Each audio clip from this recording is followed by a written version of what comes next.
I don't know what kind of contract or what kind of deal between Al Heyman and Deontay Wilder, but anybody that follows it closely, feel free to drop a message, maybe if you're more aware than I am. But I'm going to give my opinion on the outside looking in. This doesn't look like a good contract, bro, or a good deal between a advisor and his client, right? His fighter, Deontay Wilder. Now, there's this, it's obvious that he turned down a 3-fight deal that was going to take him to like $120 million, right? The first initial reports was 100, and then I'm hearing that it was 120 from this article that I'm going to leave in the description box. It was a $120 million offer from the Zone. Now, as far as I know, Deontay Wilder doesn't have a long-term deal contract with Showtime. If I'm wrong, somebody correct me on that. It seems like it's at best, a handshake deal that he'll have his fights on Showtime. But it doesn't seem like they're paying him the kind of money that he would get from the Zone, right? At least what the reported offer was, which was a 3-fight deal, $120 million. That's $40 million a fight.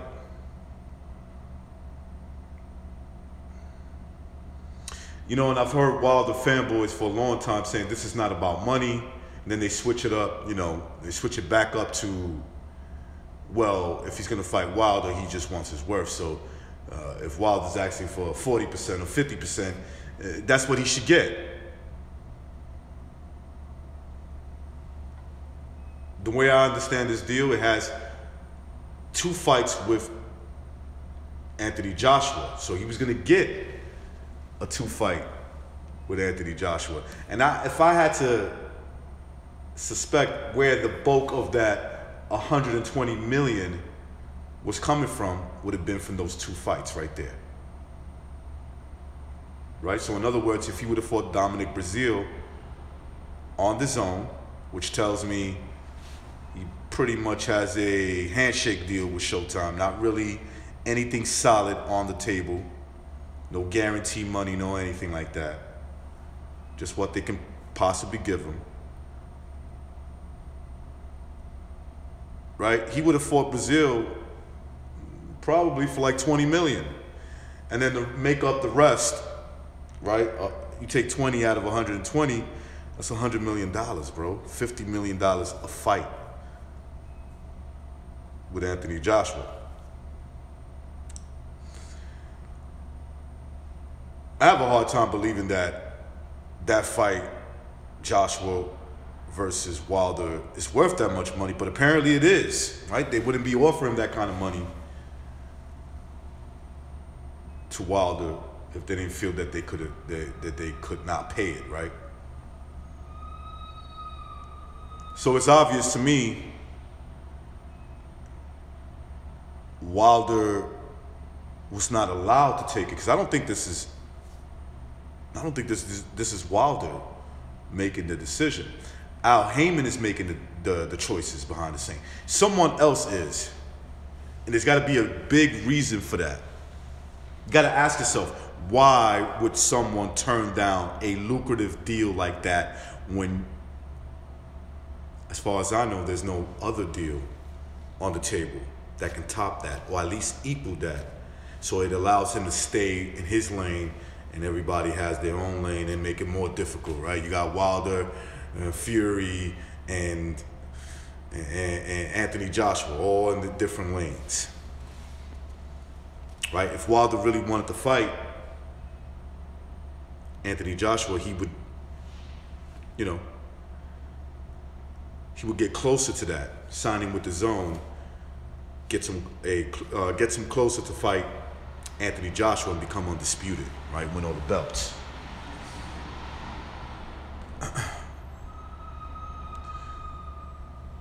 So that tells me one thing. Wilder's not in control of his career. No, he's not. See, an advisor gives you the best advice, what to take, what moves to make, what moves not to make. They don't dictate your career. Somebody's dictating Wilder's career.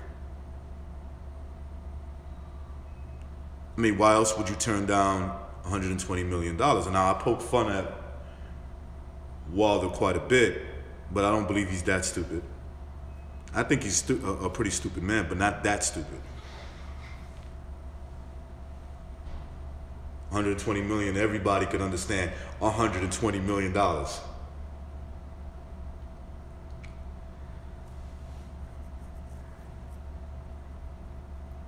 Is he trying to save face to his fanboys? I mean, come on, man. His fanboys will go whatever direction he wants to go. If Wilder wants to get pregnant, become a homosexual, I'm sure most of his fans will say, yep. Either they're homosexuals and they want to get pregnant, or, I support Wilder's choice to be gay and get pregnant, right?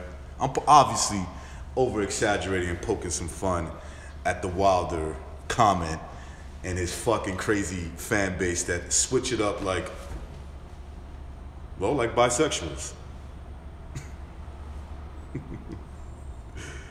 Oh, man.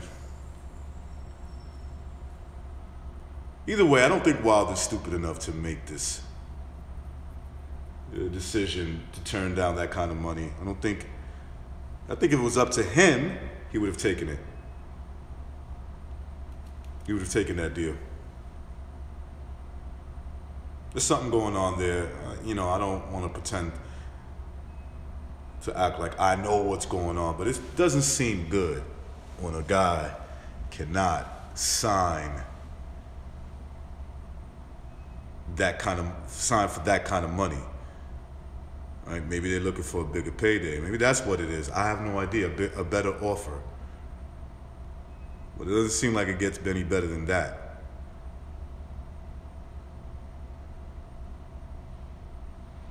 There's other athletes that made mistakes like that, where they thought they were worth more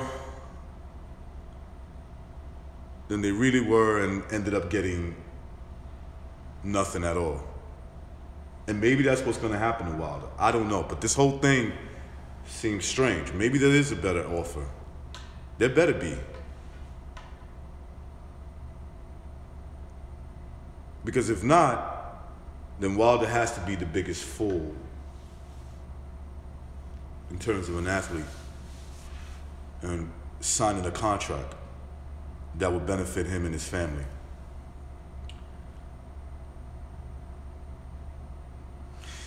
All right, so it seems like he's going to fight in June at the Barclays Center. He's going to fight Dominic Breazeale. I'll wrap this up.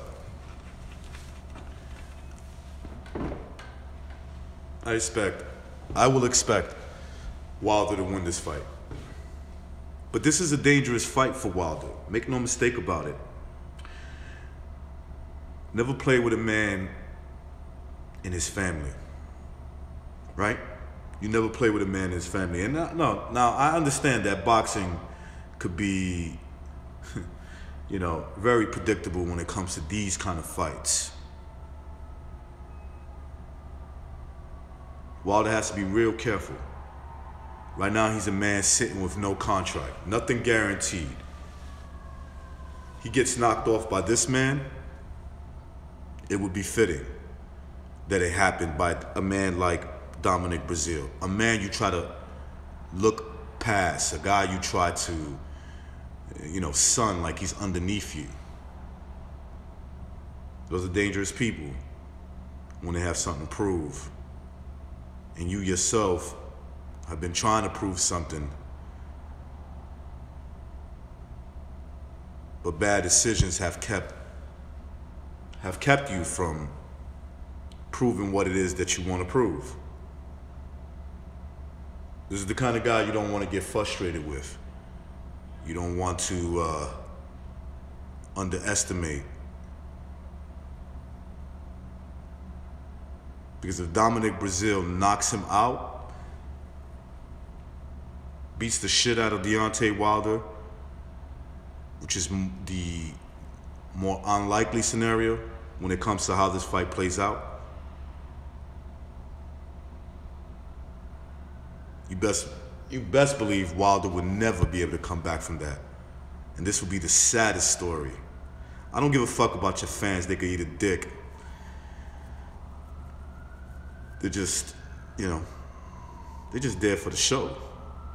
It's Wilder that if he fucks this up, that will have to live with this forever. His fans will get over it. They'll go to the next one, start sucking his dick, and until he gets knocked off. That's how they do it.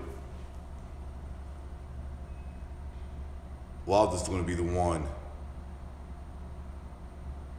that will be left in the dust